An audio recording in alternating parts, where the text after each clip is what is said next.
Hey everyone, Delve here. Okay, so this is Isaac Basics 2, and today I'm basically covering Devil Deals. So, Devil Deals are like the most important part of a run in general. Your first item is really crucial, I think, and then your first Devil Deal is like even more crucial, basically, because that's what's really going to push a lot of runs into being like a lot easier. Because caves is quite difficult, right? So if you don't get a Devil Deal in your first two floors, that's like really bad. And the easiest way to get Devil Deals is Soul Hearts. So I'm going to go over kind of like where Soul Hearts come from, and then I'm going to go over a couple example Devil Deals, and then I'm going to talk about Angel Rooms. So let's get started. Okay, so I took Scorpio here. It's an okay item. And then right here we have a Tinted Rock, right? So these are like one of the most common sources of Soul Hearts, and there's one right there. Now, a neat trick you can do is to clear the floor and then come back and take this Soul Heart, right? Because I can check this Curse Room without losing the Soul Heart. Okay, so we're on Cellar 2 right now, and it's important to note that if I take Red Heart damage on this floor, my chance of getting a Devil Deal goes way down. Okay? Even more so if you take Red Heart damage on the boss. So it's like I said, Soul Hearts are really crucial, and so I'm not going to check this Curse Room right now, right?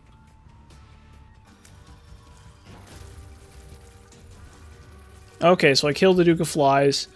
I definitely get a Devil Deal here, right? So let's see what's in it.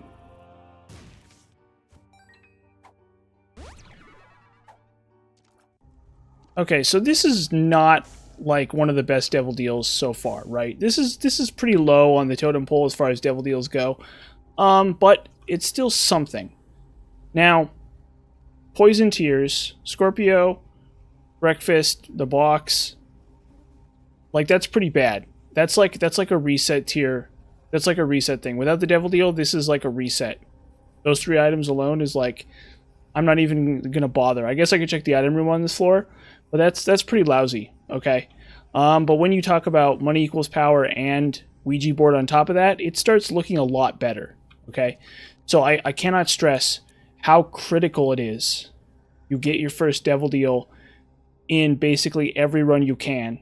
Your odds of success drop dramatically the second you lose your first Devil Deal, okay? So I'm going to go through and I'm going to get another Devil Deal, and we're going to talk about it.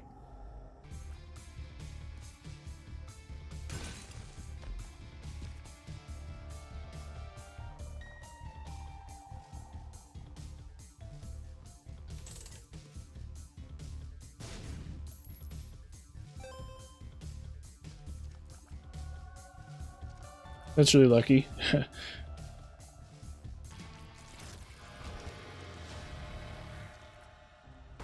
Okay, so again, this is another Devil Deal. This is a pretty typical Devil Deal, and it's nothing impressive or like super amazing.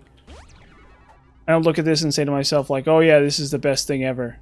And in fact, actually, that's pretty lousy overall. So this is a strong scenario where I guess I have Mutant Spider here. Yeah, so Mutant Spider and Backstabber, so that's okay.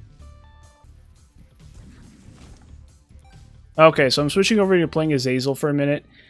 And Azazel, as you can see, starts with Soul Hearts. So that's actually kind of an issue because it raises the cost of Devil Deals. But yeah, as you can see, getting that health uphill is like pretty crazy, right?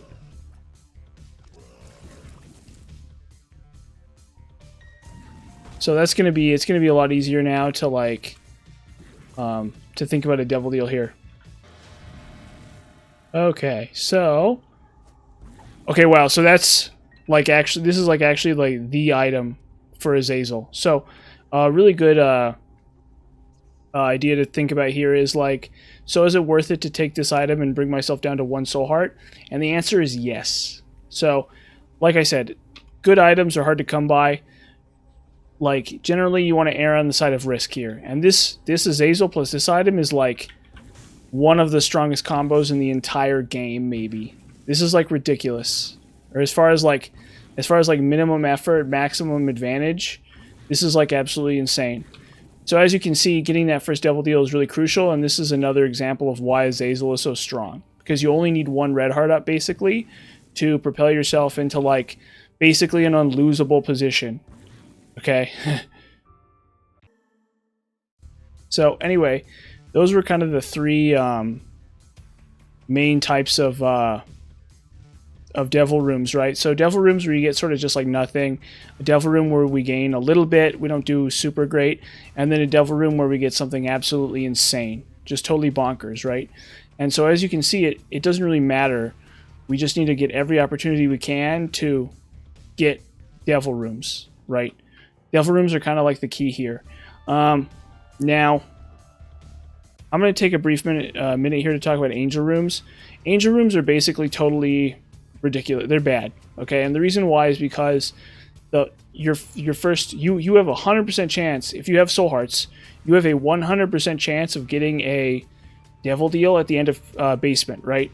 And you need that devil deal because caves is actually kind of hard, right? Your first chance at an angel room in most scenarios will be at the end of caves, and it's like a 33% chance in a lot of scenarios. That's bad. That's terrible. Okay? And then on top of that, angel room items are usually less good, or you get less of them, and stuff like this. So it's just, angel rooms are like an intermediate concept. Now, you can get angel room items via sacrifice rooms here, but it actually requires a lot of hearts, and there's a lot of characters that don't have red hearts, especially.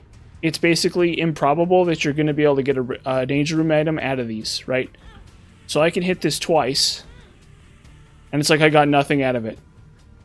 So that's pretty rough. Now, you will have scenarios where, like, you can get things out of these rooms, but like I said, I think angel rooms are kind of more of an intermediate thing. I wouldn't even bother in most scenarios messing with these sacrifice rooms because I just gimped myself by trading away 2 black hearts and I got nothing.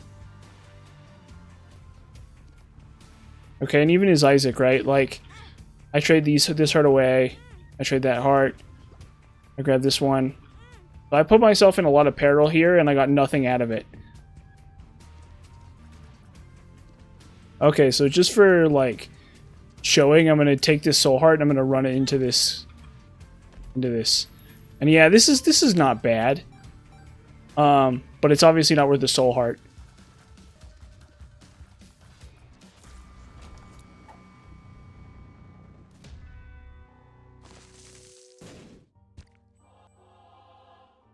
Okay, and I'll run these into this sacrifice room too. And it's like, yeah, that's just terrible. Okay, never mind. That's kind of interesting. Okay, and yeah, so at this point we can't get an angel room item out of this. So as you can see, sacrifice rooms are super inconsistent, and even if you get like one angel room item, it's probably not very good. But as characters like Isaac and Magdalene and stuff, you can mess around with it, but like, it's something I would keep an open mind about. But like trading soul hearts, I traded like 3 soul hearts into this thing. Totally not worth it. A devil deal is always going to be the best bet. So anyway, hope that kind of clarifies devil rooms, angel rooms, and like what the next step is after you start your run, right?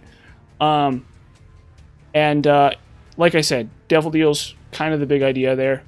Hope this helps, and thanks for watching.